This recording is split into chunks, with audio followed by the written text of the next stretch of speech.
Andrew Allegretti here with Coach Foster. Coach, I know a less than desirable morning finding out about Ronnie Van Dyke. Just your reaction to that news? Well, obviously disappointed for Ronnie. It's not a big blow to our team because I really like the depth we've created at the whip linebacker position, but Ronnie's really developed into a playmaker for us, developed into a leader. And those qualities, they're hard to replace when it's all said and done. But, I really like what Josh Trimble's done. I like what DiNardo's done. Obviously, we're playing a lot of nickel package as well, and Kendall Fuller's working at that spot. So I feel like we're still going to be extremely solid at that position. But, Ronnie played a lot last year. He was a guy with experience at that position. So, we're going to miss that part of it, especially early on, I think. Fill us in a little bit about the strengths of Josh Trimble and DiNardo, the two guys immediately behind Ronnie Van Dyke. Well, Josh, really excelled well on special teams last year. He was a headhunter, made a lot of plays on kicking teams and, on the kickoff coverage, pride and joy. Just really a good athlete in space. He's gotten a lot bigger, and I think he's a guy that's ready to play that spot. Derek is a heady guy. He's a coach's son. What he lacks maybe in speed, he can make up from a mental standpoint, but really a really good football player and a solid football player himself. And then Kendall Fuller, right now we've had him pegged in as our nickel guy, which is our whip position, from day one.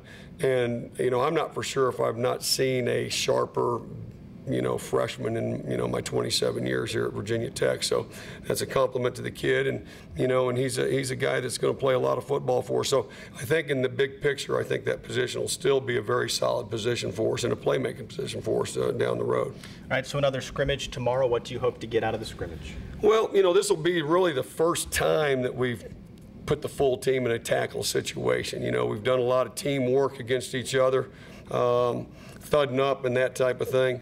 But so I'm anxious to see our efforts. I'm anxious to see our, play our technique and assignments.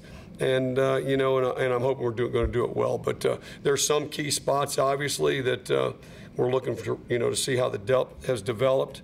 The backup at linebackers, backup at defensive tackle, our secondary, the back end, especially the backups. I really feel good about our first unit all the way around. We need to stay healthy, but at the same time, you're always one play away from being the guy. So that second group really needs to elevate their play, and we're anxious to see how far some of those guys have come along since last spring and through this summer. Do you reapproach the scrimmage in any way differently about the physicality of it, just to make sure everyone stays healthy? Well, you do and you don't. I mean, it's going to start out, I think my starters are, Jack and Tariq are going to get about 24 plays.